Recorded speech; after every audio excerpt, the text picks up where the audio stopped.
Some of my students are working through the Rockschool syllabus. In particular, it's actually the acoustic guitar debut. Obviously, it's not an acoustic guitar I've got in my hand, but I'm going to cover the thing that that almost everybody, if not everybody, seems to have found the most confusing. That's the improvisation section. So I'm going to do this video in two parts. In this part, I'm just going to have a talk about, try and explain what is improvisation, what do we mean by improvisation when we're playing, and I'll do another video, obviously on the acoustic guitar, that's a little bit more closely related to the exam syllabus. But because I'm just explaining, I've got this guitar in my hand tonight and I'm having a bit of fun playing sort of heavy stuff and that type of thing, which is what I like to do. And it's not the syllabus stuff, so I just want to explain first of all some of the basic meanings of what we're talking about when we say improvisation. So to begin with, when you're playing your guitar, your instrument, there's a few different ways that you can play it. I'm not talking about techniques, I'm not talking about chords or hammer-ons or anything like that. I'm talking about the music that we're actually playing. And we can split it down into three basic fundamentals of music that we play. The first one would be recital. That means we're going to take a piece of music that's already been written and we're going to have an attempt at playing it. So that could be a commercial song, it could be an exam piece. You'll have some music in front of you and that's what you're going to have to try and play, or want to try and play. The second one is going to be composition. Moving on from reciting the music, whatever that music is, in the first place, someone somewhere has written that music, has composed that music.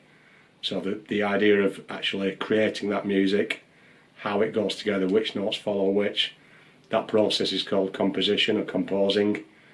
You hear of classical composers, obviously it's not just limited to classical music, any style of music. When you write a song or a piece, that's classed as composing.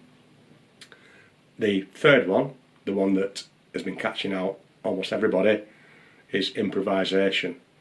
And what that means is that we're just making the music up literally on the fly as we go.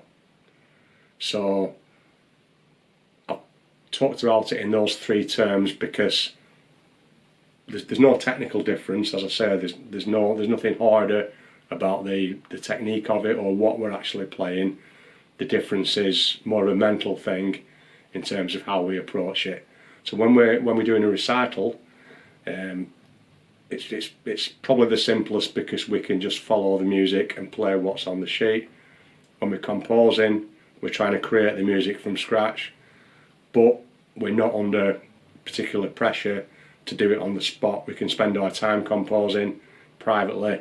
We can work on it until it sounds good to us, or hopefully it sounds good to everybody. But with improvisation, you're on the spot and you just got to play what comes to you at the time. I'll go through some examples of that so you can hopefully see what I'm talking about. Again, I've got an electric guitar. I'm into the metal and stuff like that, and I'm having a bit of a fun electric guitar night, so I just thought whilst I've got this in my hand, the idea came to my head to play through a few things and perhaps hopefully use them as demonstration. That's what I mean. So for the for recital, I've done some videos before and I've played, I think just for fun, I played the riff from Stranger Things, the Metallica riff. So that's an example of recital.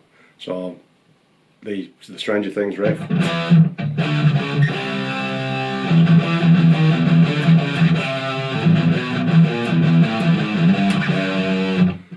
That's an example of me reciting a riff that's already been played.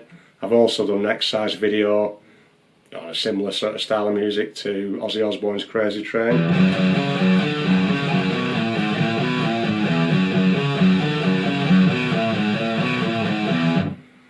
So I'm reciting music that's already been composed, it's already been written by somebody else.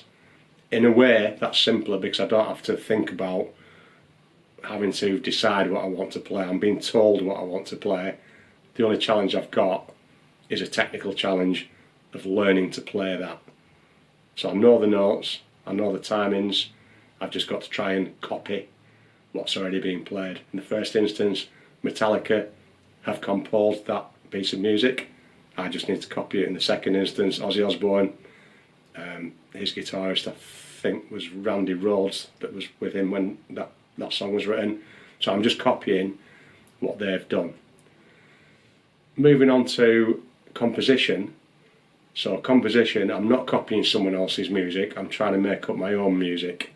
That's one of the things that made it easier for me to use the electric guitar, because probably 99% of my playing career, if we'll call it that, I played electric guitar and heavy music and stuff like that. I've played in heavy bands and things, and I've written songs, recorded songs, played them live. So I'll just give you an example of one of the riffs that I've composed whilst I was playing in a band, and we used that, we recorded the song, tried to make it sound as good as we could, and then we went out playing it. Not just this, but other songs as well. But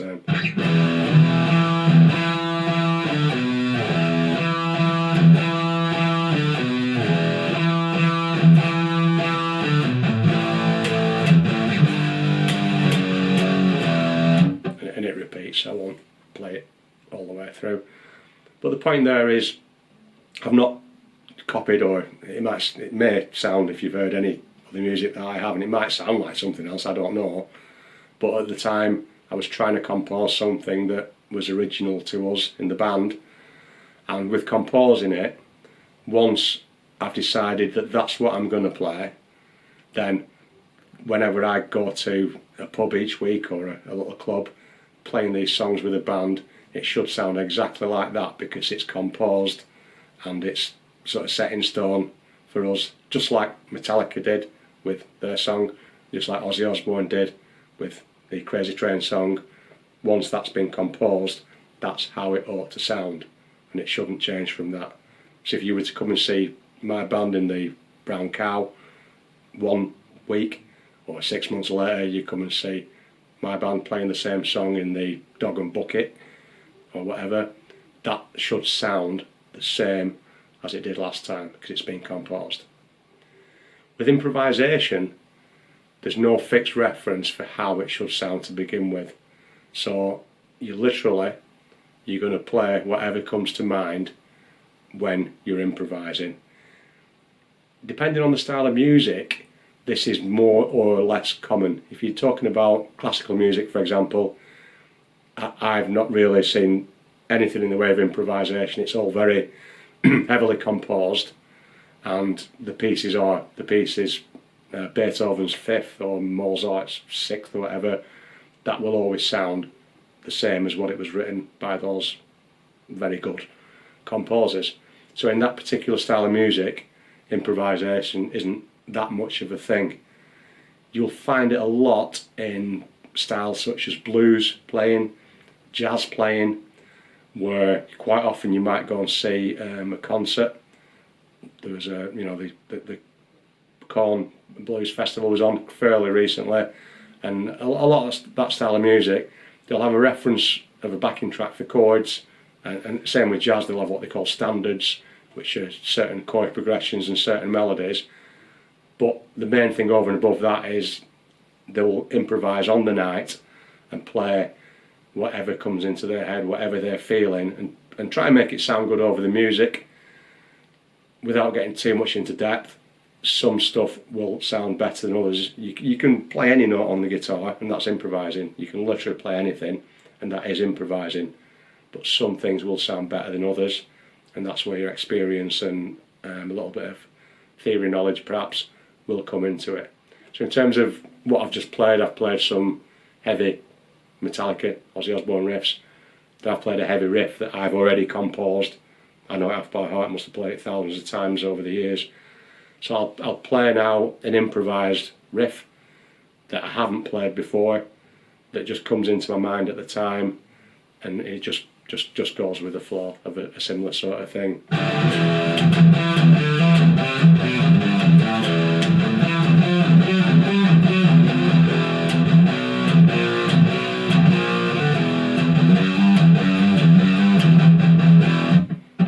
So I probably couldn't even repeat that again. I couldn't describe to you what it is exactly that I've played. I've used the guitar that I'm really comfortable and the sound I'm comfortable on, because it just comes easy to me to just be able to bang off those things. But that's an example of improvisation. I didn't have any music in front of me. I wasn't trying to copy or compose something deliberately. I wasn't sat there with, oh, that sounds good, that doesn't sound good, try that a bit again, that doesn't sound good. I don't think that was anything particularly brilliant. It was just literally what fell into my head. But it was made up on the spot. I had no reference point for that. Obviously I got a little bit of experience because I've done that type of thing a lot before. So a lot of it probably fitted musically and timingly. But other than that, it was just purely coming out of me. So improvisation is where you don't have anything that's predetermined. You don't have it composed for you. You've not put hours and hours or weeks of effort, like Beethoven, Mozart, into composing it again. It's just what happens there and then. So I hope that clears up what improvisation actually is. In the next video, as I say, this is going to be 2 videos. In the next video, I'm going to take a closer look at the Rockschool stuff that you're going to have to actually play if you're doing the Rockschool. That's going to be on acoustic. That's going to be in a particular key with some particular chords that we need to play. But for this, I just wanted to make it as easy as I could to try and explain what improvisation is and how it differs from composing and reciting music.